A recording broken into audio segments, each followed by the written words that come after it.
हम आज का अपना लास्ट लेक्चर स्टार्ट करते हैं और मैं एक बार वो काम बता देता हूं आपको कि आपका कल सुबह वर्क एनर्जी एंड सर्कुलर पे 25 क्वेश्चंस का जेईई मेंस के हिसाब से टेस्ट है। पहले 20 सवाल स्ट्रेट एमसीक्यू, अगले 5 इंटीजर टाइप, लेकिन हम एमसीक्यू की टाइप फॉर्म में ही बना पाएंगे। सॉफ्टवेयर ऐसे ही है हमारे पास, कोई अलग से है नहीं, तो इसलिए तो 25 सवालों का टेस्ट है। हम जो आपको टाइम देंगे उसके लिए होगा 8:30 से 10, 8:30 से 10। आप इस इंटरवल में कोई अपना 1 घंटा निकालेंगे। हर एक बच्चा, वो टेस्ट है आपकी क्लास का, टेस्ट की तैयारी करोगे और टेस्ट दोगे तो डेफिनेटली परसों आपको मदद मिलेगी। एक रिवीजन हो जाएगा, एक टेस्ट आप दे पाओगे और अगला टेस्ट फिर आसान भी लगेगा। और हो सकता है कोई ना कोई क्वेश्चन मैच भी हो जाए, कोई जरूरी थोड़ी है 25 सवाल है तो कोई मैच भी हो जाए, कोई वैसे ही फायदा मिल जाए। नहीं भी मैच हो तो भी कॉन्सेप्ट रिवाइज होंगे।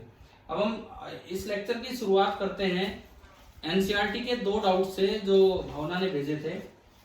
इनका पहला सवाल था क्वेश्चन नंबर 12, अगर मैं गलत नहीं हूं तो। एनसीईआरटी जो भी ये पेज नंबर है 136, क्या आपकी बुक में कुछ अलग भी हो सकता है, मुझे नहीं पता। क्वेश्चन नंबर 6.12 देखो क्या है क्वेश्चन नंबर 6.12। अच्छा, टेस्ट में मैं अल्फा डिके से रिलेटेड क्वेश्चन डाल दूं? आपको पढ़ा दिया ना अल्फा डिके की मैकेनिक्स। अल्फा डिके की मैकेनिक्स पढ़ा दी आपको?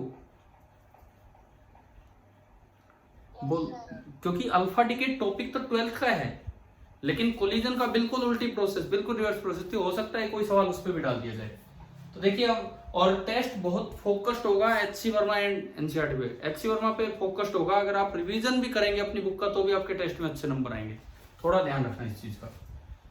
हो सकता है कुछ सवाल डायरेक्ट भी दिए जाएं।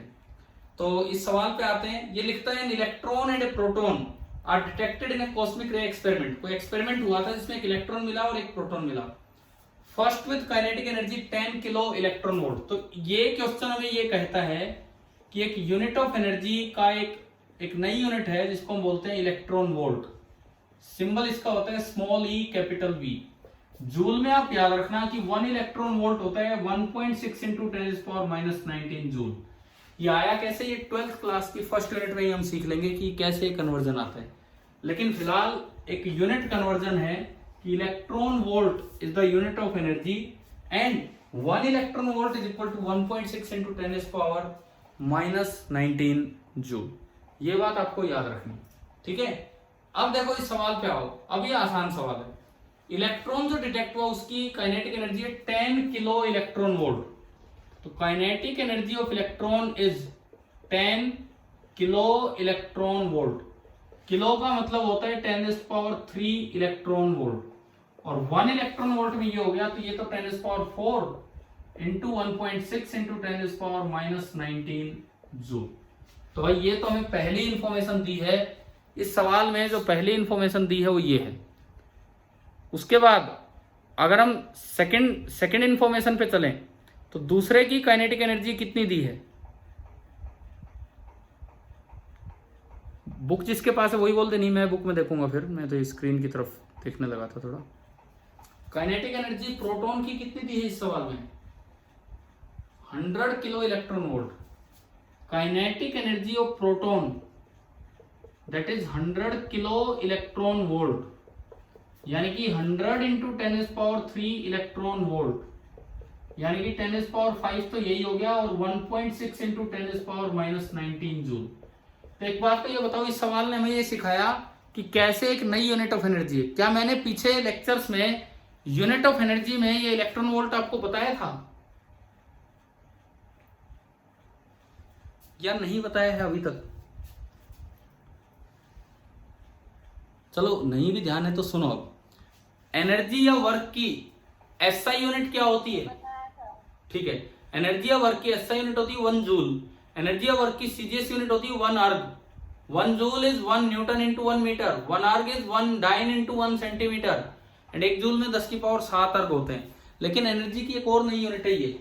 अब ये केवल ये पूछ रहा है इस सवाल में कि obtain the ratio of their speeds. Mass दे रखा है, मास आपको दे रखा है, इलेक्ट्रॉन का मास 9.11 इंटू 10⁻⁻31। तो यहां से इक्वेशन बनी 12 into 9.11 into 10⁻⁻31 into V square electron का, 1.6 इंटू 10⁻⁻50, ये तो पहली इक्वेशन। और दूसरी equation half into mass of proton, mass of proton 1.67 into 10⁻27 kg into v proton का square is equal to 1.6 into 10⁻⁻19 plus 5 minus 14। अब बताओ क्या रेशियो निकल जाएगा कि नहीं, वीई बाई वीपी। भाई मैं इनको डिवाइड करके रेशियो निकाल लूंगा, V by VP under root लेके। अगर वो रेशियो 1 से बड़ा आया तो इलेक्ट्रॉन फास्ट चल रहा है, और अगर वो रेशियो 1 से छोटा आया तो प्रोटॉन फास्ट चल रहा है। ये सवाल कर लेंगे, आप सभी को समझ में आ गया होगा कैसे किया, ठीक है। इस सवाल की इंपॉर्टेंस थी ये फॉर्मूला, इस सवाल की इंपॉर्टेंस ये फॉर्मूला है जो हमें याद रखना है। अच्छा भावना, दूसरा क्वेश्चन कौन सा था आपका? 21। तो 21 देखते हैं, फिर उसके बाद मैं कुछ और बताऊंगा आपको इसी में। एक बार ये 2 डाउट्स हो जाए एनसीईआरटी के। क्वेश्चन नंबर 21, ये ध्यान रखना, टेस्ट में कल सुबह वाले टेस्ट में जो क्वेश्चन डिस्कस हो रहे हैं उनका भी योगदान हो सकता है। ऐसा ना हो कि जो डिस्कस हो गया वो भी हमें नहीं आता। और ये जो क्वेश्चन नंबर 9th है 10th है, ये जरूर करके रखना पावर से रिलेटेड। पावर से रिलेटेड जो बुक में दिख रहे हैं क्वेश्चन नंबर 9th 10th, ये जरूर करके रखना। कैसे करना है, आंसर रटने की जरूरत नहीं है, क्योंकि मैं बार बार पावर पे फोकस कर रहा हूँ। पावर कैसे टाइम पे डिपेंड करती है, पावर कैसे वेलोसिटी पे डिपेंड करती है, कल भी कई बार बोला, इसमें भी 2 सवाल हैं, तो आप ये जरूर करके रखना। तो अभी हम आते हैं क्वेश्चन नंबर 21 पे। हाँ जी बोलिए। मंडे को मेरे भाई का ईयरली है, तो सर कल डाउट लेंगे उनके 8 से 10। 8 से 10 डाउट्स लेंगे। तो भाई, तो मैं टेस्ट का टाइम कर देता हूं 9 से 11, 2 घंटे आपको दे रहे हैं, ठीक है। 9 से 11 में तो आप आराम से 1 घंटा निकाल लेंगे भाई। अब और टाइम चेंज नहीं, बस क्योंकि किसी की क्लास भी होगी तो भी शायद एडजस्ट हो जाएगी। तो 9 से 11, सुबह 9 से 11 आपको 9 बजे के आसपास आपको लिंक मिल जाएगा टेस्ट का। आप 1 घंटा लीजिए, आपका 10 बजे तक हो जाए, 10 बजे सबमिट कीजिए। आप 9:30 स्टार्ट करते हैं, 10:30 तक कीजिए, लेकिन और ज्यादा भी टाइम लेते हैं तो मुझे क्या पता लगेगा, लेकिन आप इस दौरान सबमिट कर लेना, ठीक है। थोड़ा सा टाइमिंग चेंज की हमने, ठीक है। आप सुनिए, इधर सुनिए, 8:30 वाले को बस 9 किया और कुछ नहीं, और 2 घंटा कर दिया 9 से 11 इस तरह से। अब किसने पूछा था अभी मुझसे जो टाइम चेंज की बात की, नाम बताएंगे? खुशी ने पूछा है कि किसने पूछा है? पूजा। तो भैया अब टेस्ट जरूर देना। अब मैंने आपके लिए थोड़ा आगे बढ़ा दिया है, 10 से 11 आप दे लेना, ठीक है। चलिए एक बार बुक का क्वेश्चन नंबर 21 देखते हैं, फिर कुछ आगे पढ़ेंगे। 21 भी एक अच्छा सवाल है। The blades of A windmill, एक विंडमिल की जो ब्लेड होती है काफी बड़ी होती है, और SVEEP out a circle of area A. एक विंडमिल की ब्लेड जब घूम रही है, एक विंडमिल की ब्लेड जब घूम रही है तो वो ए एरिया का सर्कल टोटल स्वीप कर देती है, ठीक है। एरिया के सर्कल में वो टोटल स्वीपिंग कर रही है। The wind flows at a velocity v perpendicular to the circle, wind flows at a velocity v perpendicular to the circle. Suppose ये एरिया है जो बार बार वो विंडमिल स्वीप करती जा रही है, ये एरिया है जो विंडमिल की ब्लेड स्वीप कर रही है, और ये एरिया है ए। और जो विंड इसमें से क्रॉस करके जा रही है इसके परपेंडिकुलर डायरेक्शन में, वो कितनी क्रॉस कर, किस वेलोसिटी से क्रॉस करके जा रही है? v वेलोसिटी से। v वेलोसिटी से विंड क्रॉस करके जा रही है, इस एरिया में से v वेलोसिटी से विंड क्रॉस करके जा रही है। तो पहला पार्ट, फर्स्ट पार्ट आपसे पूछा है what is the mass of the air passing through it in time t। t time में कितना मास एयर का पास हो गया। देखो पहली बात, एयर अगर v स्पीड से जा रही है, एयर अगर v स्पीड से जा रही है, v कांस्टेंट है, तो t टाइम में एयर की कितनी लेंथ आगे बढ़ जाएगी? v into T. हाँ जी, सभी को क्लियर हो रहा है? t टाइम में एयर की जो लेंथ है जो इसको क्रॉस करके निकली होगी वो इतनी आगे तक बढ़ गई है, यानी कि t टाइम में एयर की ये लेंथ क्रॉस करके निकली v इंटू टी। आप बताओ क्या ये बात समझ में आई? अगर v स्पीड से एयर निकल रही है तो a एरिया में से t टाइम में v इंटू टी स्पीड निकल जाएगी। तो वॉल्यूम कितना निकला एयर का, इस a एरिया में से जो वॉल्यूम निकला एयर का कितना निकला है, एक सिलेंडर बन गया, लेंथ है vt, एरिया है a, तो जो वॉल्यूम ऑफ एयर निकली है, वॉल्यूम ऑफ एयर वो कितनी निकलेगी, a into we into T. तो मास चाहिए, डेंसिटी दे रखी है सवाल में, डेंसिटी मान लो डेंसिटी अब रो है, डेंसिटी के बिना तो आंसर नहीं आएगा। सपोज डेंसिटी ऑफ एयर है रो, अब इसमें पता नहीं दी है कि नहीं दी है, डेंसिटी ऑफ एयर है रो, तो डेंसिटी होती है मास अपॉन वॉल्यूम, तो मास हो जाएगा डेंसिटी इंटू वॉल्यूम, तो rho into a into we into. एक बार पीछे आंसर देखो, क्या रो की टर्म्स में है क्या पीछे आंसर, जिसके पास भी बुक खुली हो पीछे आंसर देखे क्या रो की टर्म्स में है पीछे जो मास निकला है वो, क्योंकि डेंसिटी के बिना तो ये निकल ही नहीं पाएगा। शायद क्वेश्चन में रो कहीं मेंशन नहीं है। हाँ जी बताओगे देख के, काफी टाइम हो गया।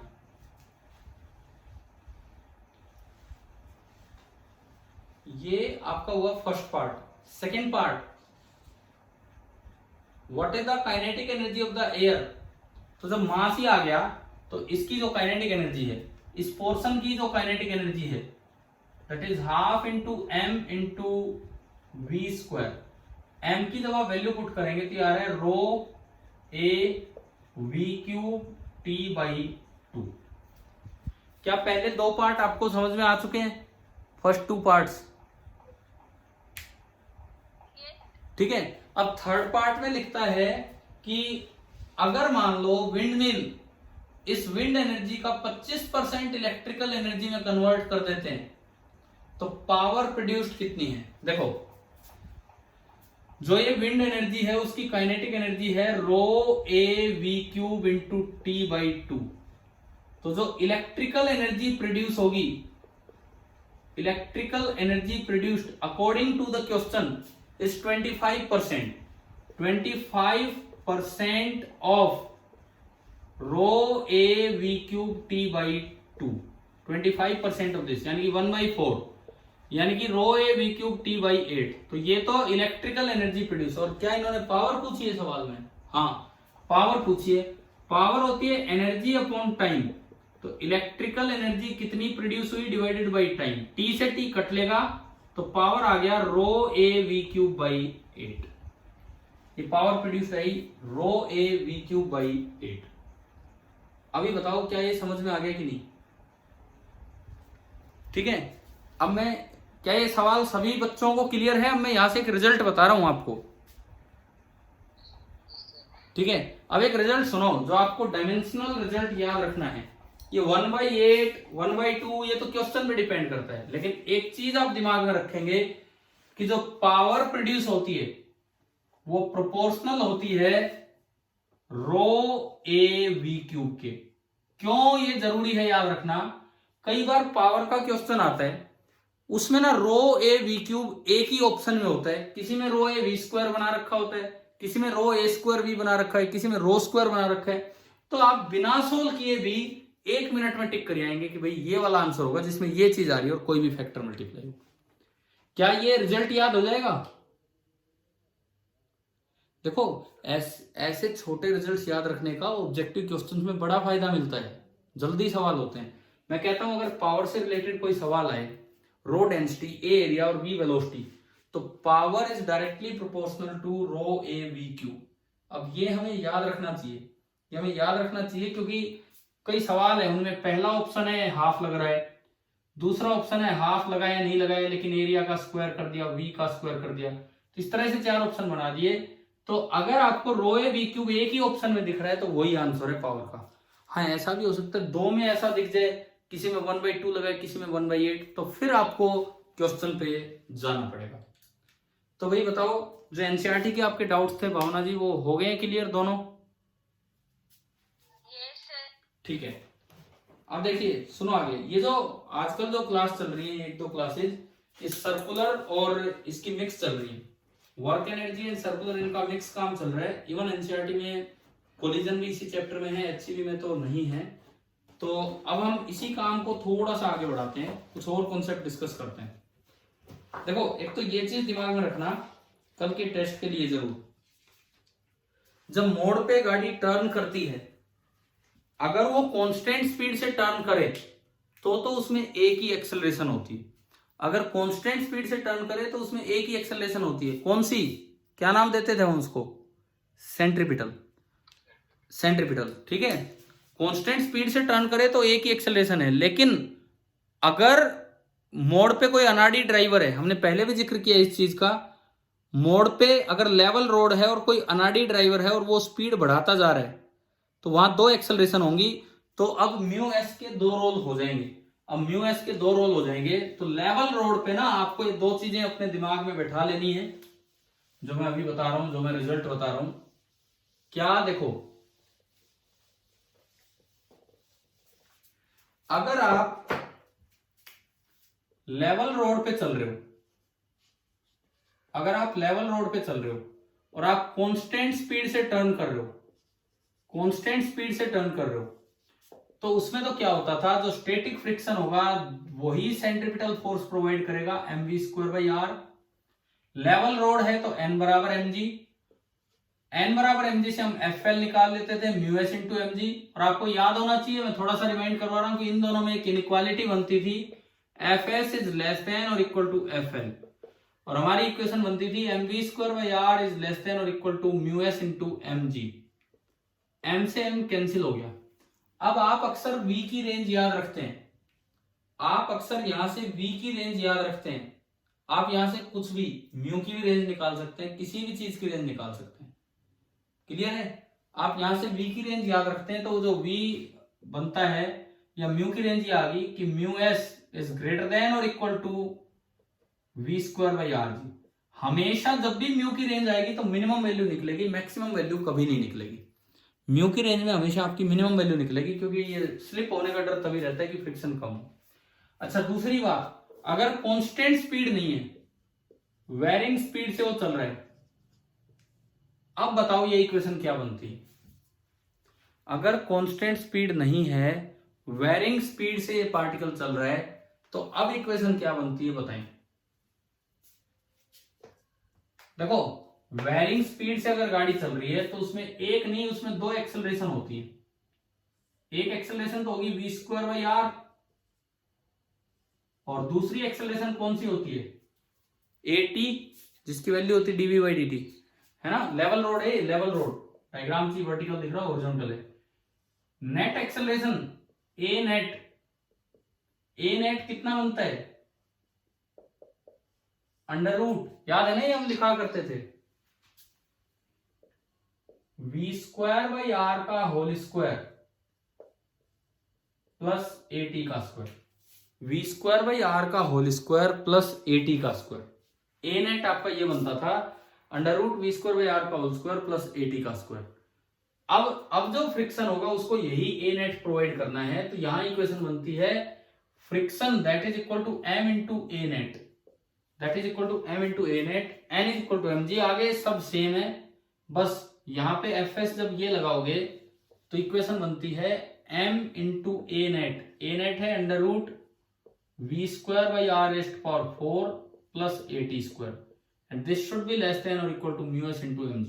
HCV में ऐसे सवाल भी थे, तो ये जरूर ध्यान रखना है, ये जरूर ध्यान रखना है कि अगर रोड पे, लेवल रोड पे गाड़ी एक्सेलरेट भी करे, मतलब एक्सेलरेट तो वैसे भी करती है, लेवल रोड पे गाड़ी की स्पीड भी बढ़े, तो आपको एक्सेलरेशन लिखते समय एक नहीं दोनों इंक्लूड करने पड़ेंगे, और वो दोनों काम प्रोवाइड करने का काम फ्रिक्शन ही करता है।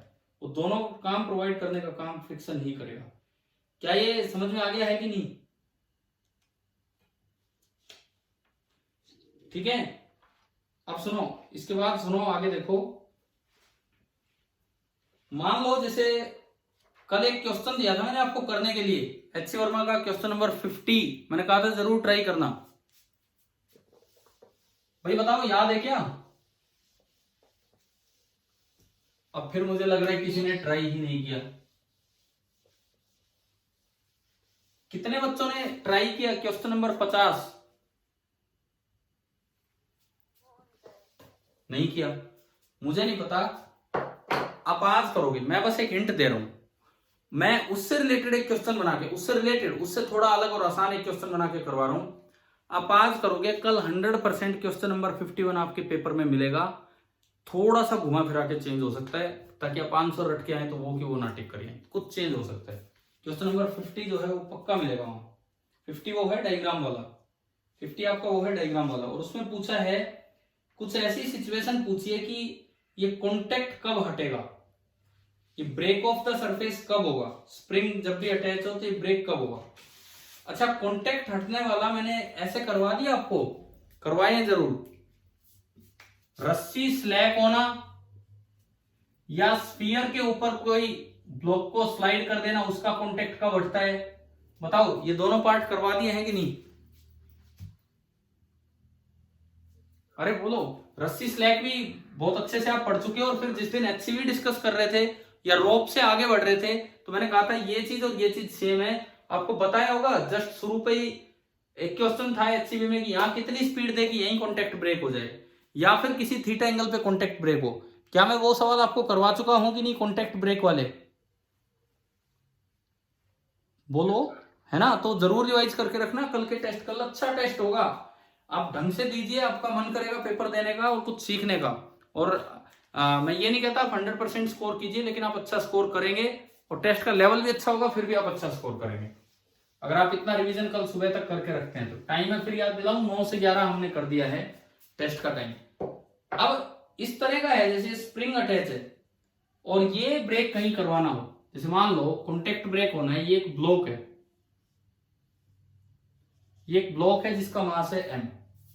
और मैं कहता हूं कि इस क्वेश्चन की तरह ही 50 से मैं थोड़ा चेंज कर रहा हूं। ये एक स्प्रिंग अटैच है, ये ब्लॉक है, मैंने इसके साथ एक स्प्रिंग अटैच कर दी। और अब मैं इसको खींचूं, दूसरी साइड से मैं इसको खींचूं, कैसे खींचे भाई दूसरी साइड से? सपोज यूं, ठीक है। मैं थोड़ा सा उसको चेंज कर रहा हूं क्वेश्चन को, वो क्वेश्चन आप ट्राई करेंगे। अब ये कॉन्टेक्ट ब्रेक होने वाला काम मैं आपको बता रहा हूं। ये स्टूल पे कहीं ये ब्लॉक रखा हुआ है, स्टूल पे, टेबल पे ये ब्लॉक रखा हुआ है। हम कर क्या रहे हैं? Modified question number 50, HCV work energy power का मॉडिफाइड क्वेश्चन नंबर 50 कर रहे हैं, जो पेज नंबर 135 पे था।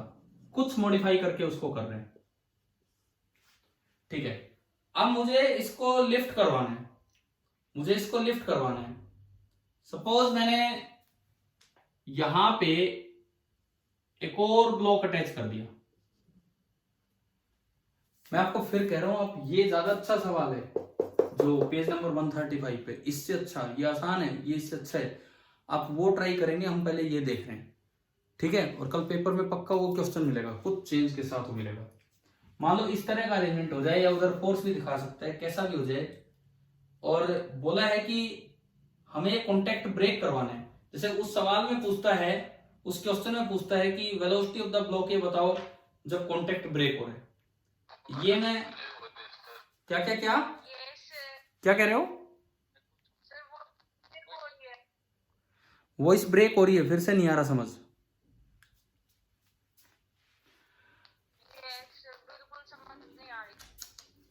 यार बस थोड़ी देर की बात है, क्योंकि और तो कोई फिर ऑप्शन ही नहीं है मेरे पास। लास्ट 10 मिनट सारे बचे हैं, कर ही लेते हैं। मैं फिर से नेटवर्क चेंज करूंगा तो फिर पता नहीं बनेगी नहीं बनेगी बात। चलो देखो, मैं लिख देता हूं, मैं बोर्ड पे लिख देता हूं, यहाँ पे समझ लेते हैं क्या है। सो मैं लिख रहा हूं कि it is a question simpler than HCV question number 50। ये यहां कर रहे हैं, ये आप ट्राई करेंगे और कल पेपर में मिलेगा, या इससे मिलता जुलता कुछ मिलेगा। तो अभी हमारा सवाल क्या है? अभी हमारा सवाल ये है कि हम ये चाहते हैं कि ये स्प्रिंग जैसे अपनी नेचुरल लेंथ में है, स्प्रिंग अपनी नेचुरल लेंथ में है और मैंने इसे पकड़ रखा है यूं, इसको रोका हुआ है, और ये स्प्रिंग अपनी नेचुरल लेंथ में है। अब मैं इसको रिलीज करता हूं, मैंने इसको रिलीज किया, यहां से इसको रिलीज किया, स्प्रिंग का स्प्रिंग कांस्टेंट है के। तो आपको बताना है range of values of M not so that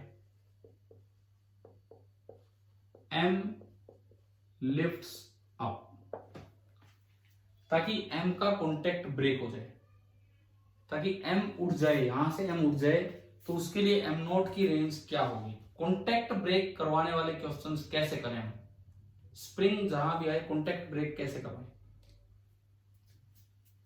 क्या सवाल सुन गया? आपको समझ में आ गया क्या बोल रहा हूं मैं? क्या सुनाई दे रहे? ठीक है, तो सुनो, इसके बाद पक्का आप वो ट्राई करेंगे, इससे अच्छा सवाल है। लेकिन ये देखो, जब भी कभी कॉन्टेक्ट ब्रेक करवाना हो तो नॉर्मल रिएक्शन जीरो कर दो। आप, मैं फिर से कहता हूं, जरूर रिवाइज करना कि स्फीयर पे बॉल को लुढ़काया या ब्लॉक को लुढ़काया तो कहां कॉन्टेक्ट ब्रेक होता है, वो कैसे सिखाए थे। और एचसीवी के 52 से 64 सवाल वो करके रखना आपने, ठीक है? कोई ना कोई क्वेश्चन में मिलेगा पक्का वहां से पेपर में। अब देखिए, जब भी आपको कॉन्टेक्ट ब्रेक करना हो तो आप इसका एफबीडी बनाओ। जब भी आपको कॉन्टेक्ट ब्रेक करना हो आप इसका एफबीडी बनाओ। नीचे लग रहा है mg, ऊपर लग रहा है n। अगर स्प्रिंग कुछ खिंच जाए तो स्प्रिंग अपना फोर्स लगा देगी k इंटू एक्स, स्प्रिंग अपना फोर्स लगा देगी k इंटू एक्स। ये अब अगर आप कॉन्टेक्ट ब्रेक करना चाहते हो, for contact breaking n should be equal to 0, ठीक है? अगर हमने एक दिन आपको बताया था परफेक्ट जीरो का मतलब होता है कॉन्टेक्ट अभी भी है लेकिन कंप्रेशन नहीं है। n पॉजिटिव है उसका मतलब होता है, n पॉजिटिव है उसका मतलब होता है कि कॉन्टेक्ट भी है और कंप्रेशन भी है। n बिल्कुल जीरो है मतलब जस्ट कॉन्टेक्ट ब्रेक होने वाला है, कंप्रेशन नहीं है। और n नेगेटिव हो जाए तो कॉन्टेक्ट ब्रेक ही हो जाएगा। यानी कि कॉन्टेक्ट ब्रेकिंग की कंडीशन क्या आई? n should be less than और equal to 0, n should be less than और इक्वल टू 0। तो इसमें देखो, यहां आपकी इक्वेशन बनती है n plus k x is equal to mg। It means n is equal to mg minus k x and this should be less than और equal to 0। It means mg minus k x is less than और equal to 0, और you can say k x is greater than और equal to mg। तो सीधी सी बात है, के x जब mg से बड़ा होगा तो कॉन्टेक्ट ब्रेक हो जाएगा, बराबर होगा तो कॉन्टेक्ट बना रहेगा लेकिन कंप्रेशन नहीं रहेगा, नॉर्मल रिएक्शन जीरो होगा। तो आप बताओ, क्या आपको ये कंडीशन आई समझ में? कॉन्टेक्ट ब्रेक कैसे करवाना है स्प्रिंग का, स्प्रिंग से ब्लॉक का, ठीक है? यानी कि अगर आप कॉन्टेक्ट ब्रेक करवाना चाहते हो तो x must be greater than और इक्वल टू mg बाई के। सबसे पहले आपने ये चीज निकाल ली, अगर आप कॉन्टेक्ट ब्रेक करवाना चाहते हो तो x must be greater than और इक्वल टू mg बाई के। अब बात आती है कि ये x आया कहां से? ये x यहां से आया कि स्प्रिंग खींची होगी। स्प्रिंग क्यों खींची होगी? आपने इसको रिलीज किया तो ये m नोट कुछ नीचे जाएगा। अगर m नोट x नीचे गया है तो स्प्रिंग x खिंच गई होगी। मान लो m नोट x नीचे गया तो स्प्रिंग में खिंचाव x ही हो गया। आप एनर्जी कंजर्वेशन लगा सकते हो, आप यहां एनर्जी कंजर्वेशन बिल्कुल लगा सकते हो, क्योंकि टेंशन कोई वर्क करती नहीं। आपको पता है, हमने एक दिन इंटरनल फोर्सेस के वर्क पढ़ाए थे आपको, इंटरनल फोर्सेस का work, static friction, kinetic friction, normal, tension, gravitation, सारे करवाए थे ना। वो अपना रिवीजन करके रखना पूरा पूरा, ठीक है? तो सुनो, अगर ये x नीचे चला तो स्प्रिंग x खींचेगी, तो भाई एनर्जी कंजर्वेशन, मान लो मैं इसको कहता हूं जीरो लेवल, जीपी का जीरो लेवल। सपोज ये मैं कहता हूं जीपी 0। अच्छा, ये अभी रेस्ट पे है तो दोबारा ये जाके रुकेगा तो फिर दोबारा रेस्ट पे आएगा। मान लो x चल के और ये रुक गया, अगर x चल के रुक गया तो ये फिर से रेस्ट पे आएगा, लेकिन इसकी जीपी हो जाएगी minus mgx, minus m not gx। यहां जीपी 0 है, काइनेटिक एनर्जी भी 0 है। अगर ये x नीचे चल के आया तो जीपी हो जाएगी माइनस mgx, और x ये चला तो x ये चला। तो अब सुनो, इनिशियल सिचुएशन है ये, इनिशियल सिचुएशन ये है। इनिशियली स्प्रिंग में कोई पोटेंशियल एनर्जी नहीं है, काइनेटिक एनर्जी भी ब्लॉक में नहीं है, और उस ब्लॉक की पोटेंशियल एनर्जी इनिशियल है 0, यानी कि initial total energy 0। Finally block फिर दोबारा रुका, स्प्रिंग खिंच गई, तो ईपी फाइनल स्प्रिंग का कितना है? हाफ के एक्स स्क्वायर। जीटी फाइनल ब्लॉक का वो नीचे आया तो minus M G into M not G into X, और काइनेटिक एनर्जी अब भी जीरो। चलिए एनर्जी कंजर्वेशन लगाइए और इन दोनों को इक्वेट कीजिए। इन दोनों को इक्वेट किया तो जीरो बराबर हाफ के x square minus m not g x, ये आ गया। ठीक है, हाफ के x square minus m not g x, इन दोनों को इधर उधर करोगे तो आया हाफ के x square is equal to m naught into g into x. एक एक्स से एक एक्स कैंसिल हो गया, और यहां से अगर मैं देखता हूं तो एक्स की वैल्यू कितनी आ गई है,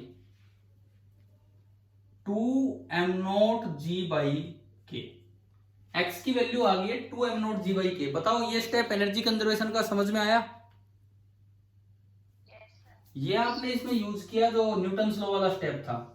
एक्स की जगह आपने रख दिया 2m not G by K is greater than और equal to M G by K से के गया, जी से जी गया, तो m not is greater than और इक्वल टू m बाई 2। आपसे रेंज पूछी थी, आपसे रेंज पूछी थी कि m नॉट की रेंज कहां से कहां हो, m नॉट की रेंज कहां से कहां हो ताकि ये लिफ्ट अप हो जाए, ताकि ये लिफ्ट हो जाए। तो अब यूं बताओ क्या रेंज आ गई? अगर m नॉट m बाई 2 से कम होगा तो ये लिफ्ट ही नहीं हो पाएगा।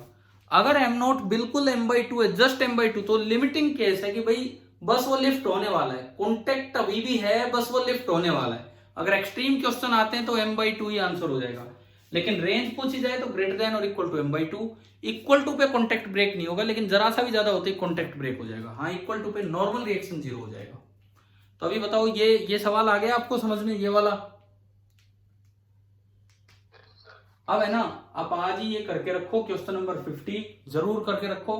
और मैं कहता हूं आपका टेस्ट थोड़ा HCV बेस्ड होगा, थोड़ा HCV बेस्ड होगा, या जो डिस्कशन हुआ है उन पे बेस्ड होगा, या पुराने CPP बेस्ड। तो अपना रिवीजन करके रखें। मेरा टेस्ट लेने का पर्पज है केवल रिवीजन करवाना आपसे, और कुछ नहीं।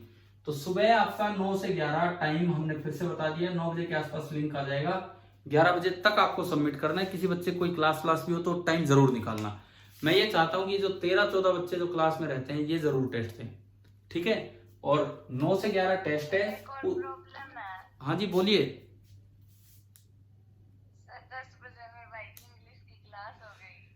यार फिर मैं अब कब करूँ इस टेस्ट को? तो सर सुबह ले लेना, 8 बजे से पहले कर लो सर। यार ये लो, बार बार ही टाइम चेंज हो रहा है, बार बार टाइम चेंज हो रहा है। 8 से 10 कर देता हूँ, 8 से 10। अब तो ठीक है, अब तो ठीक है ना? देखो इसमें मेरे भाई की मैथ की क्लास है सर, डाउट नहीं। तो फिर मैं कब करूं ये टेस्ट, किस समय करूं बताओ आप? 8 बजे से पहले कर लो। क्या क्या कह रहे हो? फाइनल बोलो।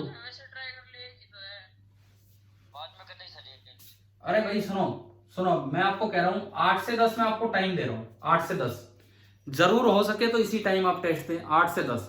कोई बच्चा अगर मिस कर जाता है, कोई बच्चा अगर मिस कर जाता है तो वो इसके बाद अटेम्प्ट कर ले, उसका रिजल्ट इसमें शामिल नहीं होगा, लेकिन मैं बता दूंगा उसका रिजल्ट क्या है।